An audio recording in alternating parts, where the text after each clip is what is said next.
vous voient aussi nombreux. Je vous propose un petit récit sur les Vaudois pendant 3 quarts d'heure. Est-ce que ça vous va? Donc on a commencé avec le quart d'heure provençal, ça c'est normal. Est-ce que je peux vous parler pendant 3 quarts d'heure jusqu'à 19h? Donc sinon vous partez. Donc je suis chargé de vous parler du mouvement vaudois dans sa première partie pour vous expliquer ce que c'est, le début de son histoire, son origine. Et ensuite, un ami et collègue, Jean-Jacques Diaz, viendra, je crois, le 6 mai, pour vous parler de ce qui s'est passé ici pendant la semaine après Pâques de l'année 1545. Voilà. Oui, parce que c'est l'anniversaire du massacre. Le massacre, c'est dans la semaine après Pâques 1545. Nous sommes presque dans la semaine. La semaine de Pâques, après Pâques 1545 a commencé le 18 avril. Vous pouvez, le 6 mai, ça sera déjà de l'histoire. Alors, si vous êtes parents, vous êtes peut-être allé voir un film avec vos enfants, Les Visiteurs. Peut-être certains ont vu ça, Les Visiteurs. Bon, on peut penser du film ce que l'on veut, où il y a des gens du Moyen-Âge qui sont projetés dans notre actualité et ce qui provoque des rires. Moi, ce soir, je suis chargé de vous amener d'aujourd'hui dans le Moyen-Âge et j'espère que je ne vais pas vous faire trop rire. Alors, je vais vous emmener exactement au XIIe siècle. Le XIIe siècle, c'est 1199. Dans cette partie-là, c'est dans cette partie-là qu'est né le mouvement vaudois. Mais avant de vous en parler de ce mouvement, il faut que je vous donne un petit peu le contexte. Vous rappelez la structure de la société en Europe à cette époque-là. Donc, vous le savez, c'était en 3 états. Il y avait la noblesse, le clergé et ce qu'on appelle le tiers-état, qui à l'époque était constitué principalement de cultivateurs et quelques artisans. Et c'est au XIIe siècle que cela va changer. Parce que le XIIe siècle est un siècle important pour l'Europe. Important parce que l'Europe fait un bond économique important. C'est le grand développement du textile. Le textile devient à cette époque-là pour l'Europe, puisque le textile est actuellement pour le Bangladesh ou le Maroc, disons pour des pays en voie de développement.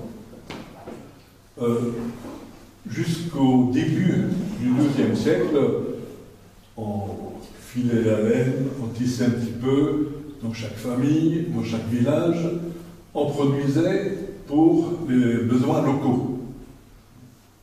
Comme on faisait un potager ou une basse-cour pour les besoins locaux immédiats. Cela va changer au XIIe siècle. On va produire beaucoup plus qu'il en faut sur place. Et donc, on va commencer à vendre à l'extérieur, à exporter, si l'on peut dire.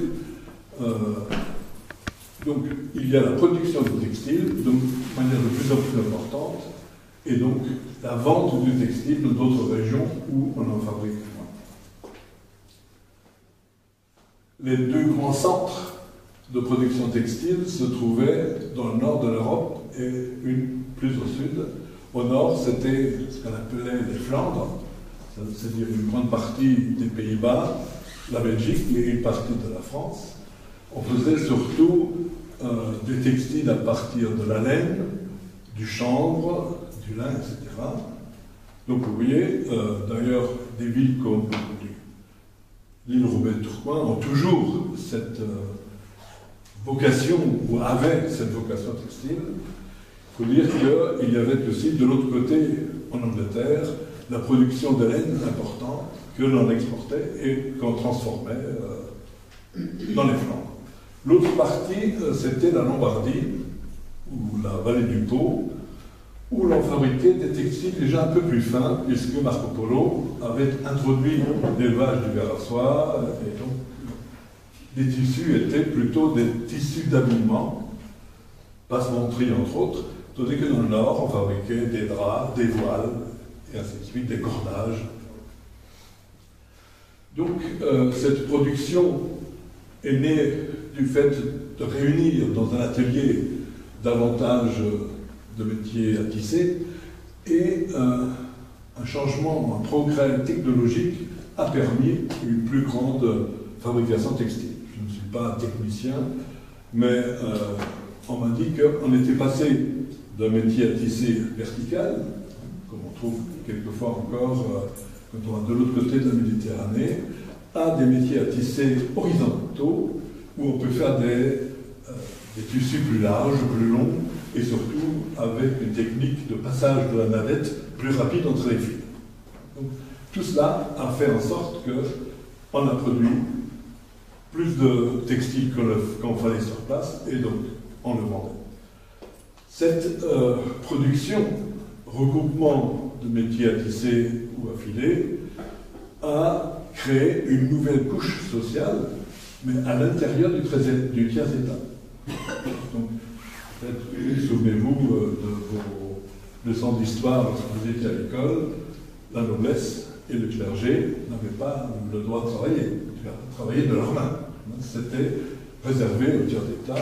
Il n'y avait que dans quelques ordres religieux où un certain nombre de frères étaient à l'extérieur, faisaient le potager ou le basse-cour pour la vie. Donc, cette production importante de textiles a créé une couche sociale nouvelle à l'intérieur du tiers-état qu'on appelait les bourgeois. C'est la naissance du XIIe siècle et la naissance de la bourgeoisie, et aussi les commerçants. Donc pour favoriser le commerce, il fallait aussi améliorer les moyens de communication. Nous savons ici que, par exemple, le pont d'Avignon, le pont qui ne traverse plus tout le Rhône, a été construit au milieu du XIIe siècle. C'était un pont qui permettait de passer les marchandises du Saint-Empire romain germanique dans lequel nous étions ici, dans le royaume de France qui était de l'autre côté. Donc, juste pour vous montrer les progressions que l'on a fait dans les voies de communication, ici dans la région, mais partout ailleurs en Europe. Alors, la richesse des bourgeois leur a donné un certain nombre d'avantages. Y a-t-il des descendants de nobles ici? Est-ce que je vais dire un peu de mal de cet état, parce que, si vous voulez, les nobles étaient un peu comme nos États européens actuellement, ils dépensaient plus qu'ils n'avaient de rentrée. C'est-à-dire qu'ils étaient toujours, ils avaient toujours besoin d'argent. Ceux qui avaient de l'argent, c'était les bourgeois, et les bourgeois soit leur prêtaient, soit leur achetaient les droits féodaux. Un certain nombre de villes ont pu racheter les droits féodaux des seigneurs locaux, et ainsi devenir des villes capables de s'administrer eux-mêmes. Souvent, on les appelait les villes franches, et les villes franches en France, on en connaît plusieurs, tous ne portaient pas forcément ce nom. Donc, des villes où la bourgeoisie locale s'était constituée en conseil et gérait la ville, parce que l'octroi, et âge maintenant, les taxes sur le sel, la farine, sur les fours banaux, etc., étaient détenus par le conseil de la ville. Pas de problème jusqu'alors dans la compréhension du fonctionnement de la société à l'époque. Oui, parce que la noblesse, ne travaillant pas, ne vivait que des taxes et des redevances du tiers-état. Et comme ils aimaient les fêtes, ils aimaient bien s'habiller, quelquefois ils aimaient faire la guerre, ils dépensaient et ensuite ils avaient besoin d'argent. Et donc, c'est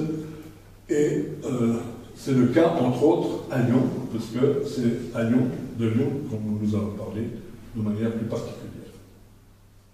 Parce que Lyon est la ville qui se trouve à peu près à mi-chemin entre les Flandres et et la vallée du Pô, en tout cas de la Lombardie. C'était une ville importante, capitale des Gaules, en tout cas toujours une ville importante depuis longtemps. Et c'est là qu'il y avait des grandes foires, des marchés, où il y avait des échanges entre le nord et le sud, entre l'est et l'ouest. Puis c'était à la limite aussi du Saint-Empire romain germanique et du Royaume de France. Alors, les bourgeois de Lyon avaient réussi à racheter les principaux droits féodaux au comte de Forez. Le seigneur local, c'était le comte de Forez. Et donc, maintenant, la ville de Lyon ne répondait que directement au roi.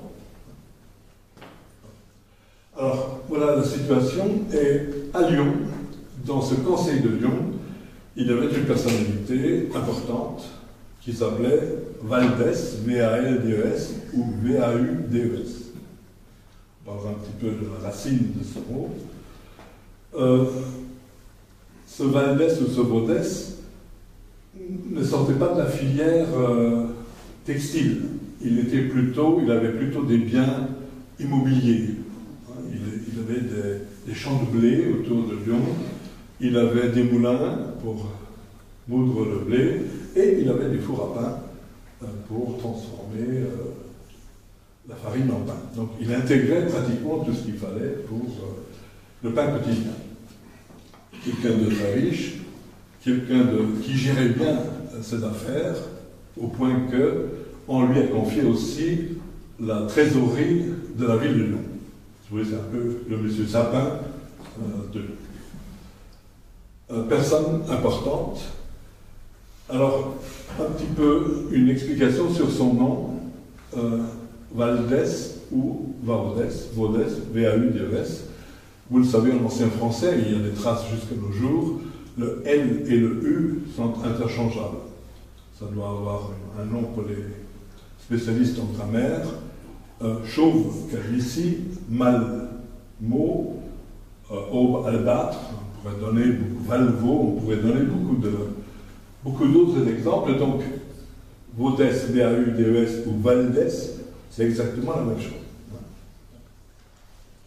Et il y a une racine commune. Je ne sais pas, parmi vous, il y a peut-être quelques personnes qui parlent pour le provençal. Non, ça se perd un petit peu, même à la Dieu.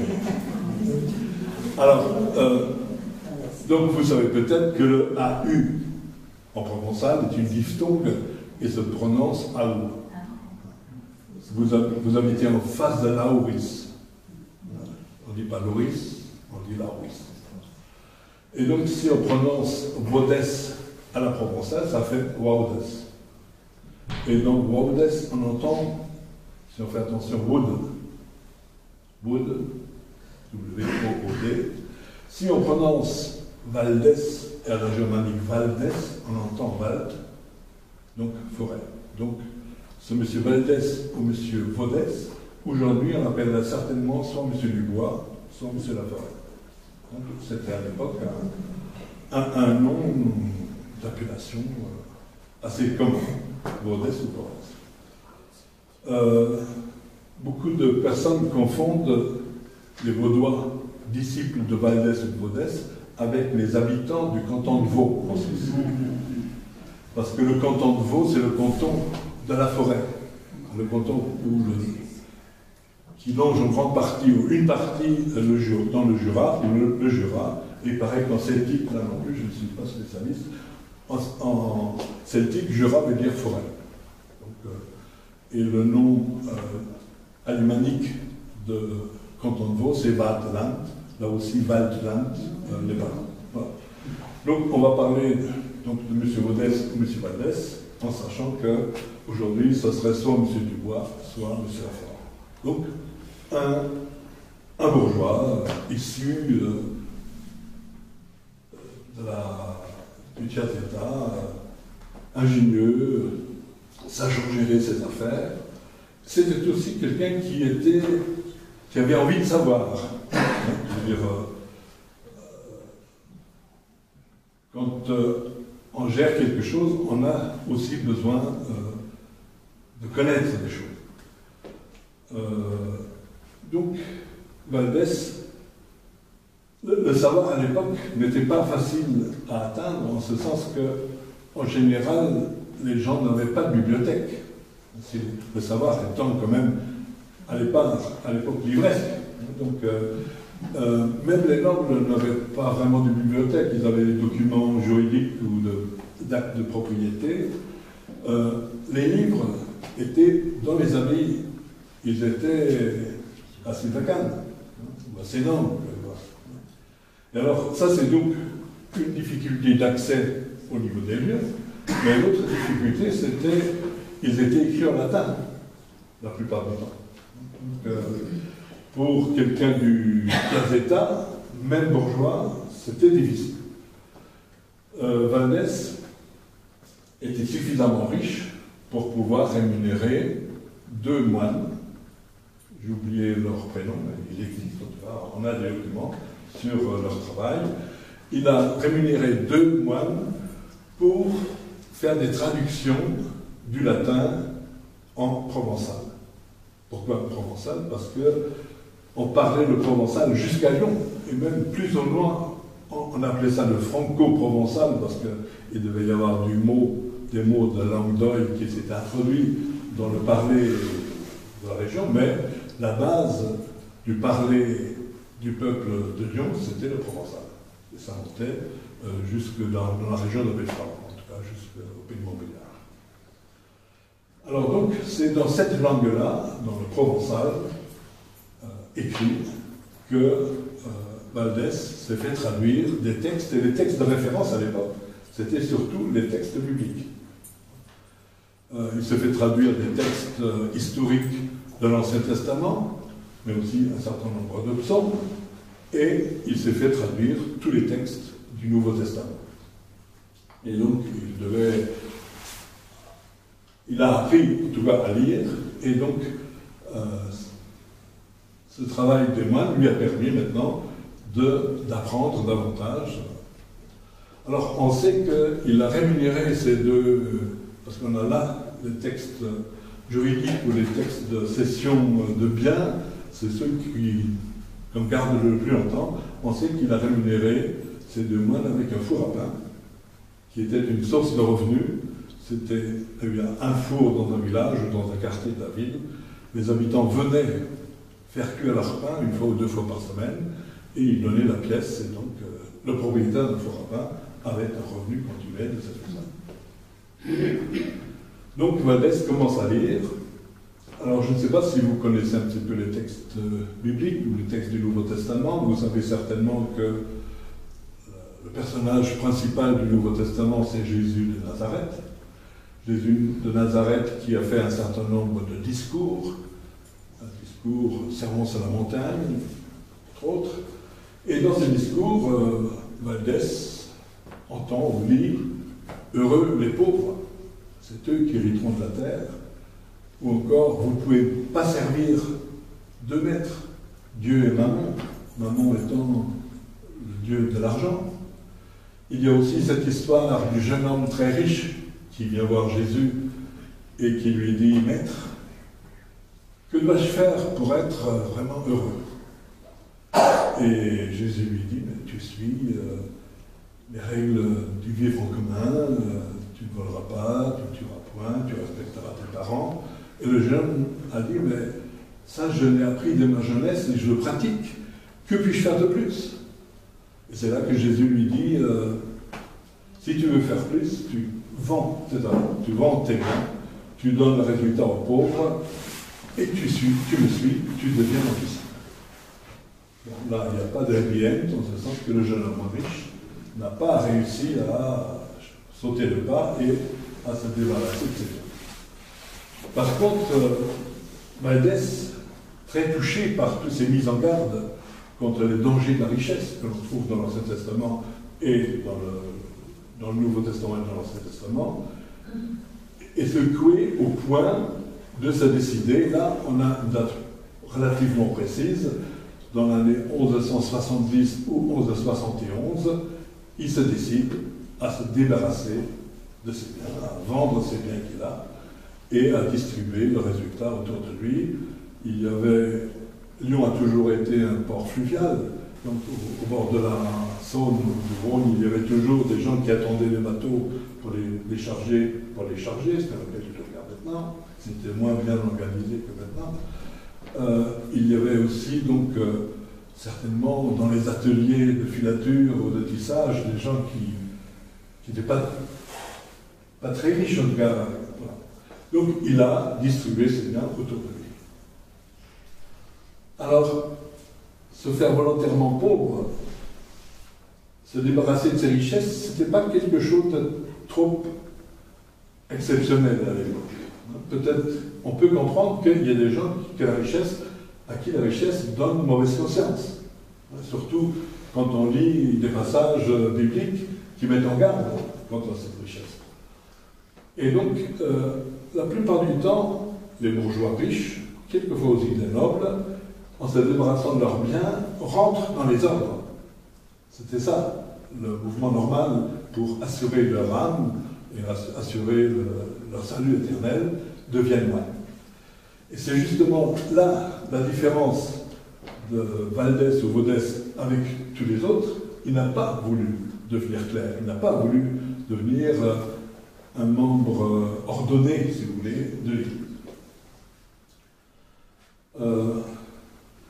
Donc, vous avez compris que cette bourgeoisie qui s'était enrichie, qui était devenue puissante, qui commençait à participer au gouvernement, au moins de leur ville, de leur bourg, que Valdès était de cela et qu'il voulait aussi participer à la vie de l'Église sans devenir un fonctionnaire de l'Église. Je m'exprime rapidement comme ça pour essayer de vous faire comprendre que Valdès voulait rester du côté du peuple de l'Église, ce qu'on appelle un laïc. Et c'est ça qui, dès le départ, fait la caractéristique des Vaudois, c'est-à-dire de ce mouvement qui est un mouvement laïque, mais voulant travailler pour le bien de l'Église. Alors, de ce fait-là, Valdès ne s'est pas contenté de lire les textes bibliques. Il commence aussi à les lire en public, peut-être au bord de la Saône du Rhône, parmi les ouvriers, les dockers inoccupés. En tout cas, il commence à lire aussi sur les marchés. Et il le lit non plus en latin, mais en langue populaire. En tout cas, voilà. Ça commence à devenir dangereux pour un certain nombre d'observateurs de l'Église. Et non seulement il se contente de lire les textes, mais à les expliquer. C'est-à-dire, il fait de l'homélie, ou des sermons, ou de la prédication. Voilà. Il explique, il exhorte les gens qui l'écoutent à partir des textes bibliques. Alors, il y avait un certain Guichard de Pontigny, qui était évêque à Lyon à cette époque-là, qui était un supérieur d'une abbaye cistercienne. Abbaye cistercienne, je ne vous fais pas de dessin, vous en avez une sur votre commune. Donc, lui savait ce que c'était le vœu de pauvreté, et je pense qu'il a dû... Il y a un historien actuellement à Lyon, à la faculté des lettres de Lyon, Jean Rebelin, qui émet l'hypothèse que Guichard de Pontigny a donné Valdès en exemple à ses prêtres, qui s'occupaient plus de la gestion immobilière de leurs biens que de s'occuper de prédication. C'est une hypothèse d'histoire que l'on peut émettre, mais en tout cas, il n'y a pas forcément des fondements très sûrs, très développés. Par contre, ce que l'on sait, c'est que Guichard de Pontigny est décédé.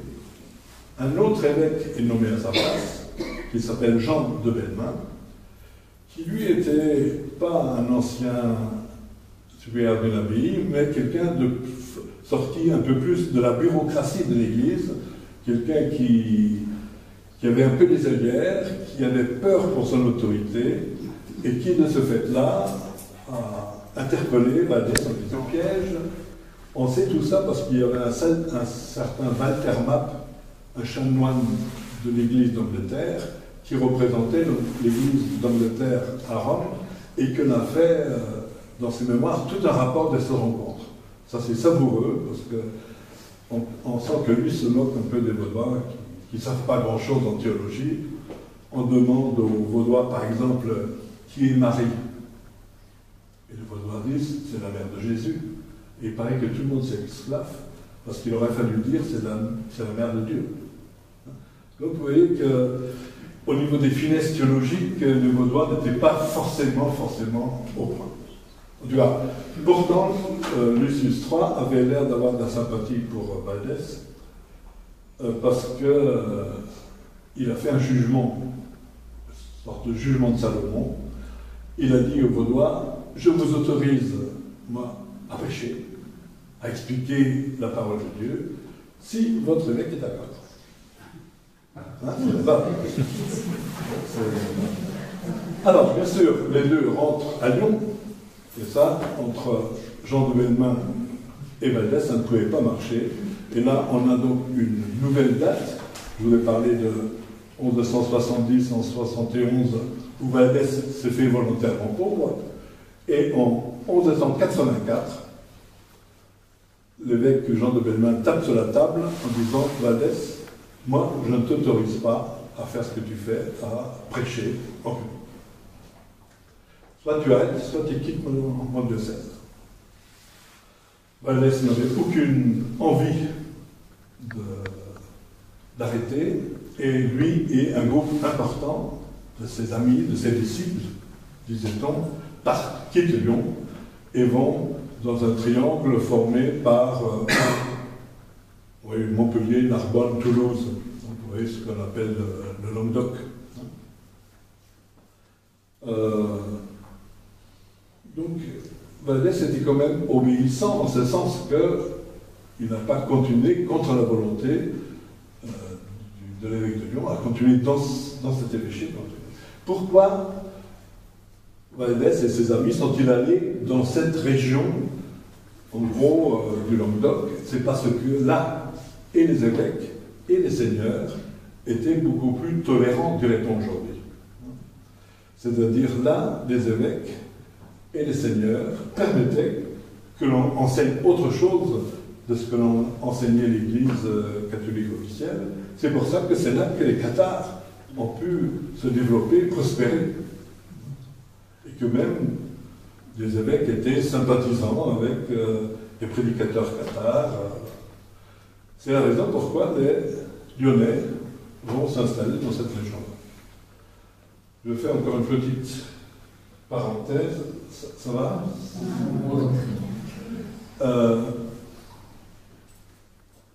Oui, une petite parenthèse, parce que les Vaudois ne se disaient pas « je suis Vaudois », avoir la ma gloire. Parce que Vaudois, ça veut dire disciple de Valdès.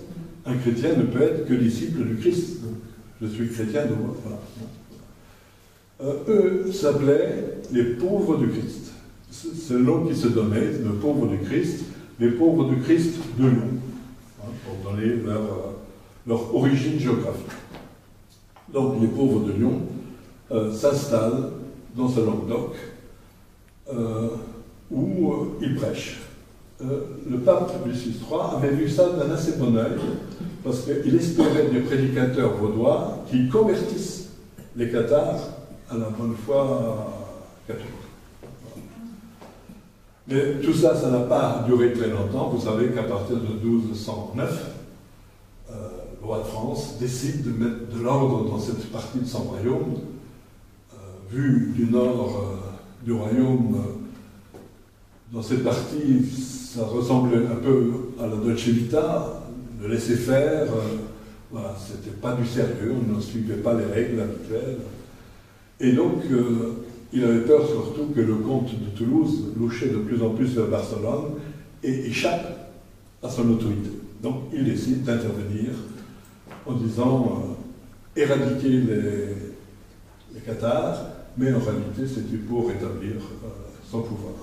Mais ça a été une croisade contre les Albigeois, dans laquelle les Vaudois ont également été persécutés et exécutés, irradiés dans cette partie-là. Parce qu'à partir de donc une nouvelle date, rappelez-vous, 1170, 1184, là on est à 1215, 6 ans après le début de la croisade contre les Albigeois, Rome accuse les Vaudois de pactiser avec les Cathares. Beaucoup de gens demandent toujours est-ce que Cathares et Vaudois, est-ce que c'est la même chose? Ce n'est pas la même chose. Hein. C'est l'Église qui les a accusés de la même chose. Ce qu'ils partageaient ensemble, c'est la critique de l'Église, sa richesse et son pouvoir temporel. J'ai encore un quart d'heure, ça va? Non. Alors, donc vous voyez que dans le royaume capétien, les Vaudois n'ont pas beaucoup eu de succès. Ils ont eu du succès, mais ça a été vite étouffé. Il y a eu, depuis Montpellier, des prédicateurs vaudois qui sont allés jusqu'à Metz, Liège, etc. On le sait parce que l'évêque de Lyon a averti ses collègues de ces villes-là qu'il allait y avoir des prédicateurs qui allaient mettre la zizanie dans leur diocèse. Voilà. C'est par ces courriers qu'on sait qu'il y a eu des prédicateurs vaudois qui ont été envoyés dans cette partie du nord-est de la France. Donc, le mouvement vaudois n'est pas pour autant terminé, parce qu'il y a aussi des communautés qui sont nées dans la vallée du Pô. On ne sait pas exactement de quelle manière. La légende dit, c'est lorsque Valdès est allé à Rome, qu'il est passé par là, qu'il a prêché à Bergame, à Parme, etc., que des communautés sont nées, mais c'est peu probable, c'est peut-être des prédicateurs de Montpellier qui sont allés dans cette partie-là. Et ces Vaudois s'appelaient les pauvres de Lombardie. Et il y avait là, se sont formées deux tendances, les pauvres de Lyon d'une part et les pauvres de Lombardie. L'idéal des pauvres de Lyon, c'était la prédication itinérante. Il se réfère sur un texte de l'Évangile où Jésus envoie 72 disciples dans les campagnes, dans les villages et les villes de Galilée, avec un certain nombre d'instructions, comment il fallait faire, etc. C'était ce texte de base qui servait de texte de référence aux pauvres de Lyon.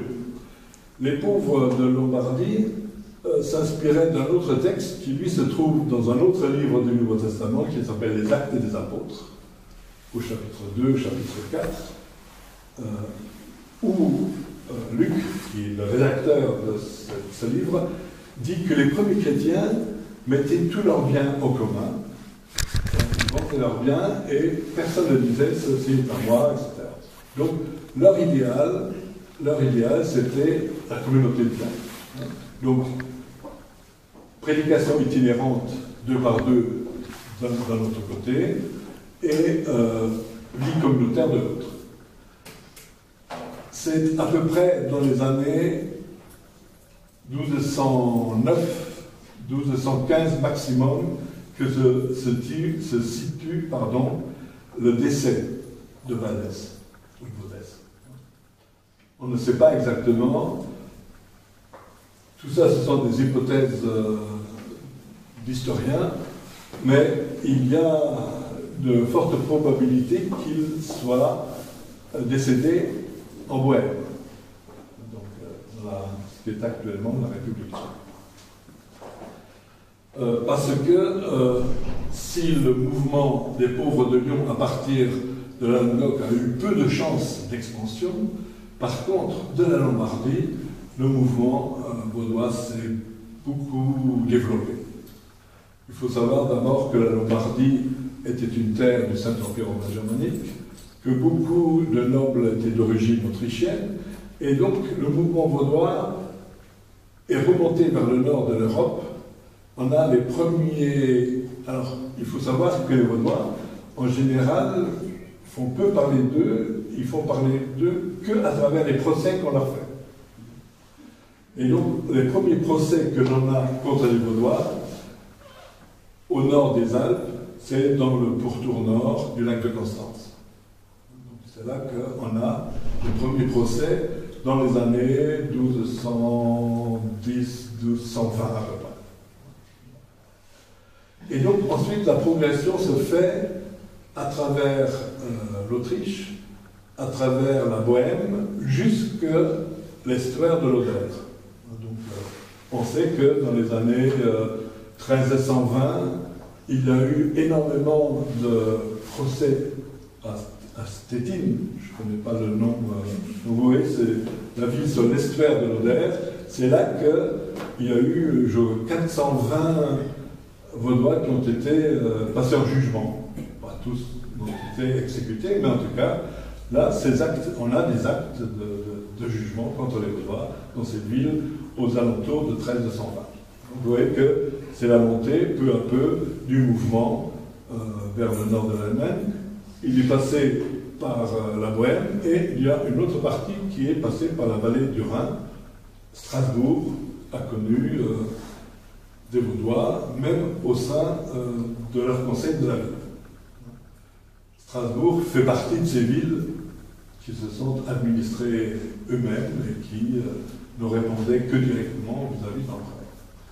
Et on sait qu'à l'intérieur du conseil de la ville, il y a eu 2-3 Vaudois. Alors, voilà donc l'expansion du valléisme.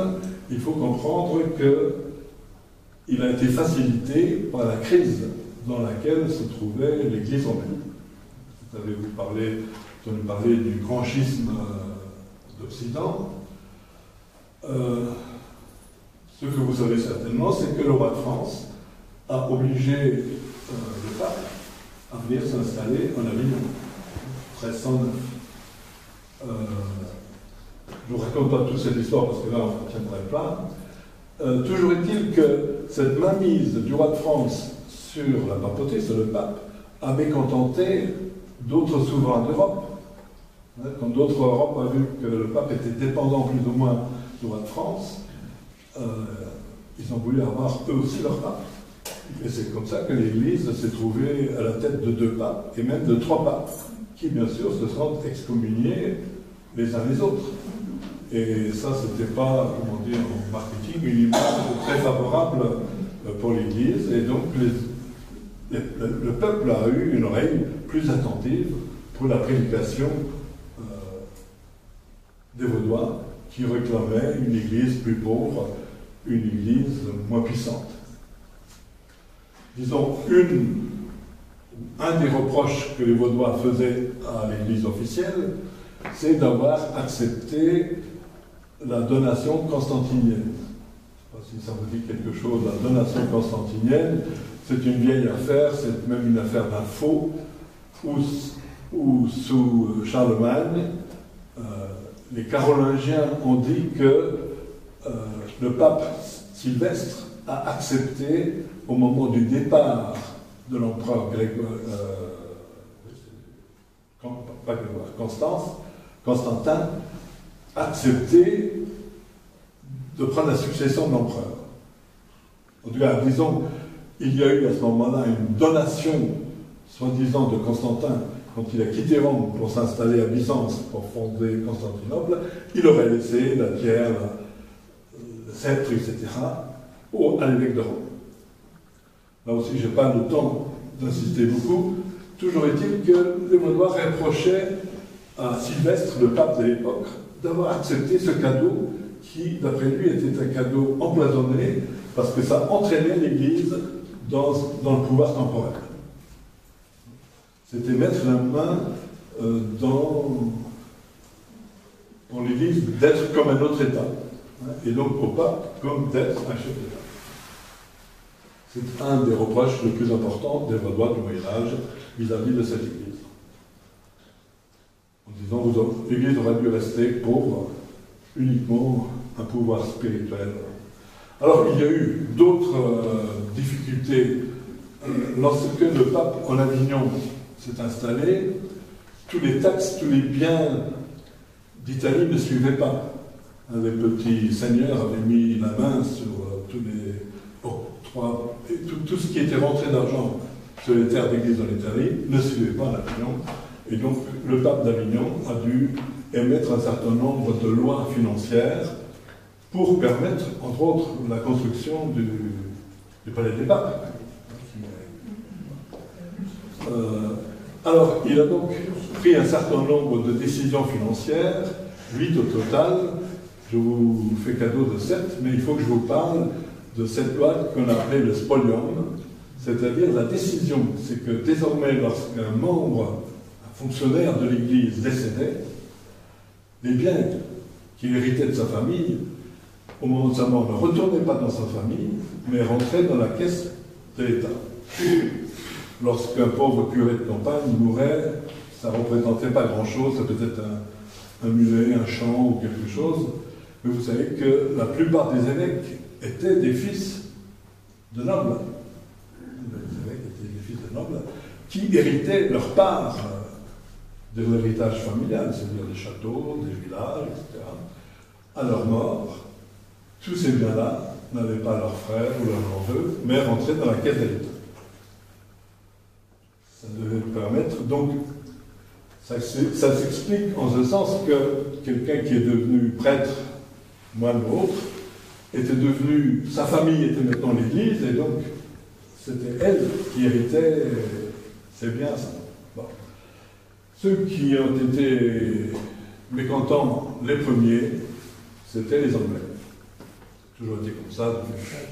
Thatcher, ça n'a rien changé, c'était déjà comme ça à l'époque.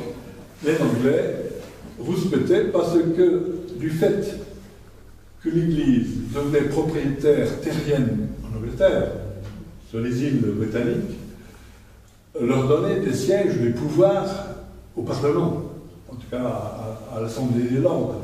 Hein. Et ça permettait donc à l'Église de participer à la vie politique interne de l'Angleterre, et ça, les Anglais en voulaient en aucun cas. D'abord, l'argent anglais reste en Angleterre, et puis nous, on se gouverne sans intervention étrangère. Et celui qui a été un peu le porte-parole de cette protestation, vous connaissez peut-être son nom, c'est John Wycliffe. Wycliffe, disent peut-être les Anglais. John Wycliffe était professeur de philosophie à Oxford, et il a dit, mais l'Église n'a rien à faire au niveau temporel en Angleterre. Et donc, ensuite, il est devenu professeur en théologie et il a développé un certain nombre de thèses. Il a demandé tout d'abord la séparation de l'Église et de l'État. Que l'Église n'intervienne plus dans les affaires intérieures de l'État et que l'État, comme le roi de France, ne vienne pas non plus se mêler de l'Église en demandant au pape de venir habiter plus près de chez lui. Donc voilà, une séparation de l'Église et de l'État. Et il réclamait aussi que l'Église rende tous les biens accaparés depuis le spolium pour que la noblesse en fasse des écoles et des hôpitaux.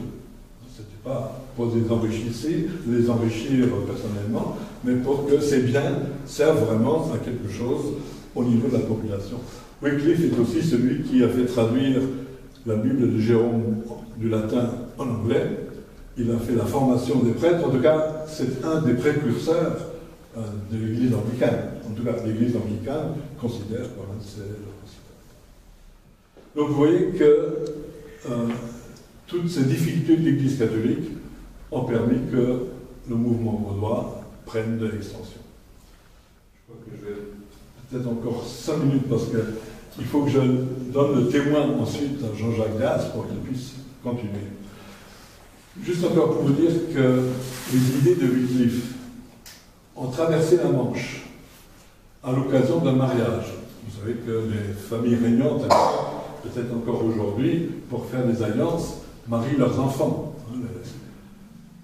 Les dauphins de France sont toujours mariés avec des princesses étrangères pour consolider les alliances. Et la sœur du roi de Bohême s'est mariée avec le roi d'Angleterre. Et cela a entraîné des mouvements de professeurs et d'étudiants avant Erasmus. il y a déjà des étudiants d'Oxford qui sont allés étudier et enseigner à Prague. Et ils ont emmené avec eux les idées de Wycliffe, ils partageaient les idées. Et c'est ainsi qu'à Prague, on a annoncé la nécessité de séparer l'Église et de l'État, de rendre les biens de l'Église au pouvoir temporel. Et là aussi, en Bohême, un tiers des terres étaient par la loi déjà tombées entre les mains de l'Église. Donc vous voyez que c'était une des régions de l'Europe centrale où les idées Wycliffe ont été écoutées avec avidité, avec attention. Et le porte-parole à Prague est devenu un certain Jean Hus. Jean Hus, quelqu'un dont vous entendrez peut-être parler cette année, parce que c'est cette année qu'il a été brûlé à Constance, le 6 juillet 1415. J'aurais pu peut-être citer encore un autre millénaire avec 15, je crois que je l'ai dit, mais sans vous attirer votre attention, c'est en 1215 que les Vaudois ont été décrétés hérétiques. À partir de 1184, ils sont devenus schismatiques, parce qu'ils n'ont pas voulu obéir à leur évêque. Schismatique, ça veut dire on est d'accord sur l'enseignement, mais on n'obéit pas à la structure ou au supérieur. Hérétique, c'est qu'on est vraiment en désaccord dogmatique avec sa Église. Donc, 1215, les Vaudois sont condamnés comme hérétiques, et 1415, Jean Hus, porte-parole de Wycliffe, est brûlé à Constance. Alors, à l'époque, 1515, les Vaudois étaient très présents dans toute l'Europe, surtout l'Europe centrale, mais à partir de... Alors, peut-être encore... j'ai encore 2 minutes.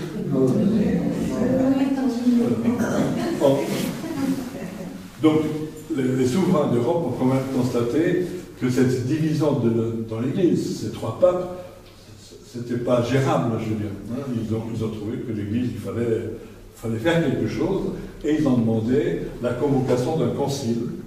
Et le concile de Constance, 1414-1415. Constance, ça se trouve sur le lac de Constance, là où le Rhin reprend son cours. Et donc, c'est là qu'on a mis à l'ordre du jour de ce concile destitution des 3 papes en place, élection d'un pape que tout le monde en Europe reconnaîtrait, et ensuite se mettre d'accord sur les structures de l'Église et surtout sur sa gouvernance. Est-ce que l'Église doit être gouvernée de manière monarchale, par une seule personne, ou plus collégiale, par des synodes et des thèmes qui sont récurrents dans l'Église. Hein. Alors c'est donc à ce concile-là que Jean Hus a été invité comme théologien, hein, parce que dans les conciles il y a les cardinaux, il y a des évêques importants, quelquefois des abbayes, des supérieurs d'abbayes importants, et des théologiens. Il est convoqué, le concile ripe très vite dans la tradition, en tout cas des conservateurs, et condamne John Wycliffe comme hérétique. On demande à Jean Hus, est-ce que vous voulez continuer à défendre les thèses d'un hérétique? Je partage ces idées, je suis venu et je suis convoqué pour ça.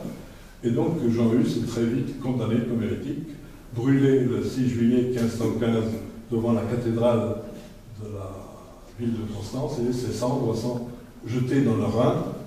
Et quand ça s'est su en Bohême, ça a été la révolte. Pas simplement d'église, mais aussi nationale, parce que Jean Hus était le représentant de la langue tchèque par rapport aux Allemands qui avaient en main pratiquement l'université. Alors, voilà, je vais m'arrêter là. Disons que c'est à partir du moment où l'Église a été reconsolidée que les souverains d'Europe se sont dit maintenant que l'Église est sur les rails, il faut anéantir leurs adversaires. C'est les fameuses guerres du Cid. En tout cas, c'est à partir de 1415, 1416, et ensuite, qu'a été a commencé le contre-coup de la lutte contre les Vaudois du Moyen-Âge. Donc, à l'époque, entre la prise de Constantinople par les Turcs en 1453 et la découverte de l'Amérique par Christophe Colomb, que dans cette période-là, c'est le rétrécissement du mouvement vaudois en Europe, et on en trouve à la fin du Moyen-Âge, vers les 1480, on n'en trouve plus que dans les hautes allées alpines des deux côtés du col du Mont-Genève. Et je pense que c'est à partir de là que mon ami Jean-Jacques Diaz va vous montrer comment ces gens-là sont arrivés ici dans la Basse-Vallée de l'Alliance. Parce que, alors, il nous reste un peu de temps. Vous avez encore un peu de courage pour poser des questions, parce que je n'ai pas toujours été très clair. Et puis bon, j'ai dû ramasser, oui.